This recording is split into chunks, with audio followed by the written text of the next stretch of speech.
Kabajamtootaa fi jaallatamtoota hordoftoota maatii Asad Faamilii hundi keessanuu nageenyi kiyya bakka jirtan nutti sinaa qaqqabu jecha hadha dhimma tokkotu na fide. Dhimmi kunis dhimma Infinite Power wal qabsiisee daqiiqaa muraasaaf wanna tokko wanni isiniin dubbadhu jira.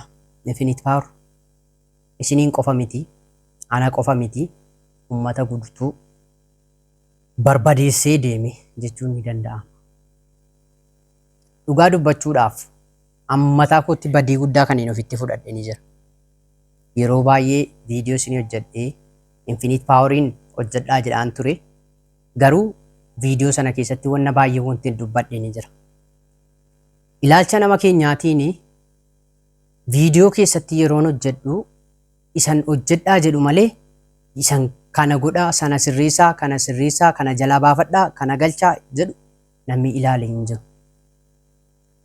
Viidiyoo koo irratti yoo hubattanii ilaaltaniitu ta'e Infinite Poweriin gaafa eegaltan qarshii 15,500 ol takka isinitti fideen beeku. Yeroon viidiyoo irratti hojjedhu fakkeenyaaf qarshii 15,000 jammaraa jedheen isinitti hima malee sanaa oliin jammaraa jedhee isinitti himeen beeku. Infinite Power ummata miidheeraa? Ummata miidheera. Haala kamiin ummata miidhe? Ummata keenya barbadeessee deeme jechuun ni danda'ama. Namoota baay'ee barbadeessee deemu jechuun ni danda'ama. Dogongora kana immoo kan isinitti fide nu warra sooshaal miidiyaati. Dhiifama guddaan isin gaafadhaan gara kootiin. Fakkeenyaaf namni gara kootiin hanga kana miidhame jira yoon jedhu baadhillee namoonni muraasni an beeku dhugaa dubbachuudhaaf nayyeellee ittiin qaanfadhee. Garuu hangaafan isinitti fidu ummanni kun akka fayyadamuuf inni isinitti fide. Maaliif inni isinitti fide? Koomentii irratti waa'ee Infinite Power TikTok yoo jala dhattanii ilaaluu dandeessu. Waa'ee attoota sooshaal miidiyaa wayii viidiyoon isin hojjedhanii jira. Yeroon viidiyoo sana isin hojjedhu namoonni baay'een dhuftanii maal naan jettan? Waa'ee Infinite Power fidi, waa'ee Infinite Power fidi, waa'ee Infinite Power fidi. Sana booda maaliin godhe? Na dirqamsiise. Uummanni kun Infinite Power akkan isinitti fiduuf na dirqamsiise dhugaa dubbachuudhaaf.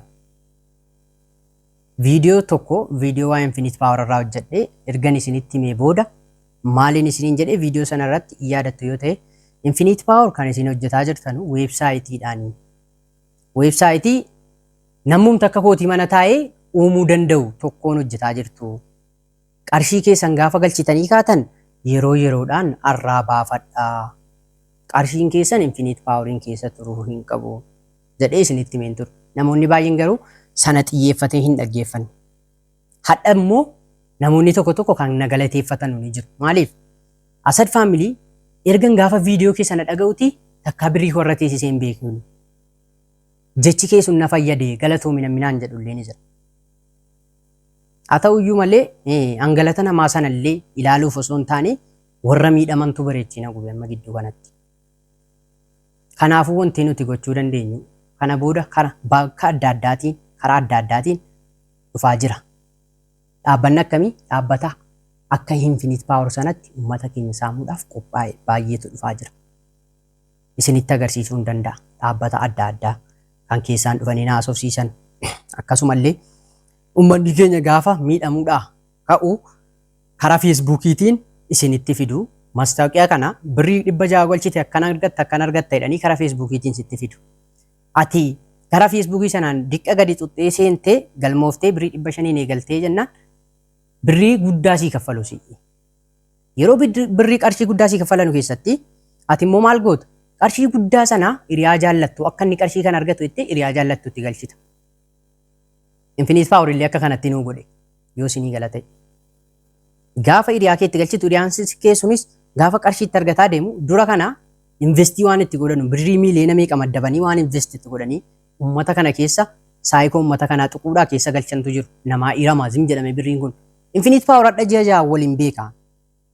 Yeroon ji'a ja'a ol kana beekutti takkaa wanti akka kanaa nu mudatee hin beeku.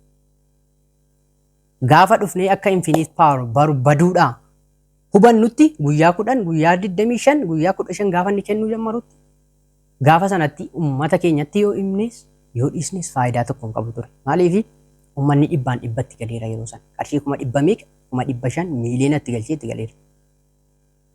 Hadha gara gorru wallaallee waa Infinite Powerii akka kana cannaqamne laayivii irra guyyaa dheeraadhaaf taa'ee laayiva tiiktookaarra yeroo kiyya gubee uummata kanaaf ala yoo fiduu danda'e jedhee yeroo dheeraadhaaf dubbadheen ture.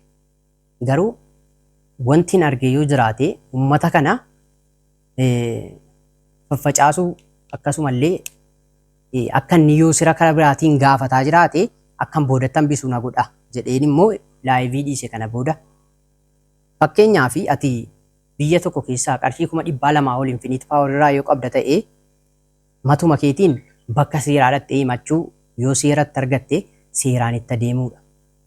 Ragaa adda addaa nan barbaada namoota akka kootti ibsaamaman nan barbaada yoo jette immoo guruppii teelegiraamaa isinii qopheessanii jira kan nama 5,000 ol qabu sanarratti hundooftee guruppa sanarratti hundooftee xaxxee ragaa tokko tokkochi keessaa funaannachuu dandeessa. Namoota si fakkaatan illee kan 100,000 saamaman argachuu dandeessa. Himata itti banuu dandeessa. Isa malee waa'ee Infinite Power dhugaa dubbachuudhaaf irraa dubbachuu hin qabun ture. Nan dirqame bakka maal gootu. Garuu uummata keenya wanti hin dhaamu. Wallaahi obboleessoo si'is ta'ee obboleetti si'is ta'ee wanti bade badeera.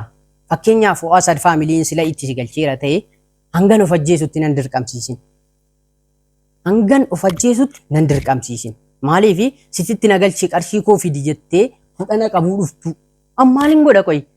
An sila wanti itti si galcheef fayyadami obboleettii koo fayyadami obboleessa koo waan jedhuudhaafan. Wallaahi ana ta'ee namoonni biraa namni beeku waa'ee kanaa beeku. Galee gaafa sana gaafa Infinitiitti qarshii 50,000 qarshii 150 yeroo argattu wanni itti naa gootu tokko hin jiru. Amni Infinite Power irraa qarshii 100,000 gara keetiin hin argadhee caammaa tokko koo keessaa bitadhettee birrii 1,000 2,000 wanti itti naa kennisu hin jiru. Yoo danuu dhiifne jechuudha. Kanaafuu namoonni baay'een lubbuu jaraa balleessaa jiru sababa Infinite Power. Hin dirqamsiisinaa. Viidiyoo koo kan ammoo nama hundaan akka ga'u dirqama godhaa ofitti godhaatii namoota hundaaf sheerii godhaa gorsa ta'a waan ta'ee jennaan. Laayikii godhaatii koomentii jala immoo yaada keessan nuqaa. Hattu gaa akkasiin naan jettan nan beeka. Garuu ana ta'u miti. Uummanni koo akka irraa fayyadamuufani malee Infinite Power wanna tokko naa kaffaleef miti. Hangam beekutti immoo namoota gara kiyyaan dhufanii keessa nama tokko ittiin beeka. Namni sunis Kadir nama jedhamu. Obboleessa kiyya qaalii nama akkam jaalladhu, nama akkam kabajuudha. Qarshii 42,000 dhuma kana irratti na jalaa galee ture. Isallee rifataa dhumanillee bakka erga galee maan godhama waan jedhuudhaafaniin duubatti deebi'e. Namoota isin galchan hanga jarroof ajjeesan ittiin dirqamsiisinaa piliis. Piliis adaraa obbolummaa adaraa addunyaa kana. Addunyaan badduudha deebitee dhufti. Birriin immoo siluma qadara rabbiiti. Wanna sii godhamee tokko wadduu gonkumaa duubatti deebisuu hin dandeessu. Birrii sana Infinite Power fudhatee bannillee wanni biraa fudhatee bada ture jechuudha. Kanaafuu namoonni hanga of ajjeesanutti hin dirqamsiisin obboleessu obboleetti maaloo adara. Sichi immoo hojii sooshaal miidiyaa irraa of eeggannoo godhi bakka kana booda nutis isa isinitti finneef balleessineerraa kana booda hojii sooshaal miidiyaa qarshii gurguddaa akka kanaa itti galchitee hojjechuu of eeggannoo godhi. Kanaafuu jennaan uummata kiyyaa yeroo tokko dogongorreerra lamii irra deebinee dogongoruu hin qabnu. Ijoolleen keenya lubbuu baasuu hin qabdu. Uummanni keenya of ajjeesuu hin qabu sababa keessan. Isinii galee dirqama godhe lubbuu namaas bahee sanaaf ati sababa qarshii 100,000 200,000 jettee lubbuu namaa akka balleessaa jirtu bara. Dogongorro hojjetameera. Dogongorro hojjetame kun akka nama tokko akka nama lamaatti osoo hin taane akka biyyaatti hojjetame. Duuti biyyaa wajjinii irriba erga jedhamee alhamdulillah jedhii fudhadhu bakka. Wanna tokko gochuu hin dandeessu. Wanni itti qayyaruu, wanni itti sirreessuu dandeessu tokko hin jiru. Utuu sirreessuu danda'ama ta'ee namoota dura bu'anii deemaa jiran qarshii miiliyoonaan 500,000 itti galchanii jaratu sirreessa ture. Ati hadha qarshii 50,000 100,000 jettee obbolee hiriyaa kee boolla keessan buusin hanga inni of ajjeesutti hin dirqamsiisin. Siif galee kana malee immoo utuu isa duuka gabgaabbaa taatu ammoo kan biraa nyaatamaa jirti. Maal jedhamee dhufame amma Infinite Power irratti kissii banneerraa. Birrii abbaa alangaa birrii maalii jedhanii kan walitti qabaa jiran ni jiru. namoonni baay'een. Eemee jara maal amantee galchi taati. Beekamaadha namoonni baay'een dheengadda naamanii galuu danda'a. Ana Asad faamilii inni hojjetaa jira waan jedhuudhaaf naamanii galuu danda'a.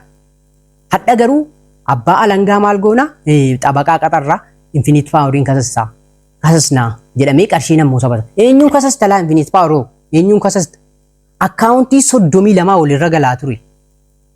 Kana arii bichaa mataan keenya wallaahi waan inni yaadaa ture hin beeku yeroo sana. Akkaawuntii 32 walirra galaa ture. Akkaawuntiin sun baay'een isaa Liyyuu baay'een isaa Baharayilii dhaabbata mootummaa keessa nama hojjetu baay'een isaa immoo footoon qabu baay'een isaa immoo gubataadha. Eenyuun kasasta eenyu.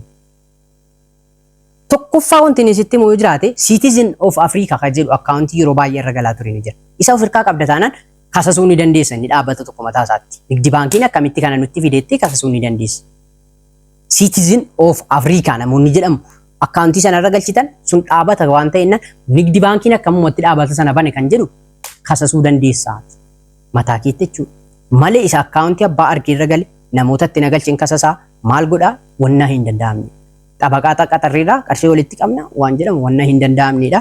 Kana booda warri immoo qarshii 50,000 gadiin keessa jiran bakka wanna gootan tokko hin qabdanu yeroo tokko nyaatamtaniittu lamii akka hin nyaatamneef of eeggannoo godhaa. Barnoota dabalataatiin hanga walitti deebinutti nagayaan naaf turaa. Piliis uummanni keenya jajjabaachuu qabaa. Sichi gara hojiitti deebi'aa duubatti of deebisaa hin oolinaa. Mana kana subscribe godhadhaa notification godhadhaati yeroo biraa ergaa biraatti walitti deebina. Nagayaan naaf qabaadhaa.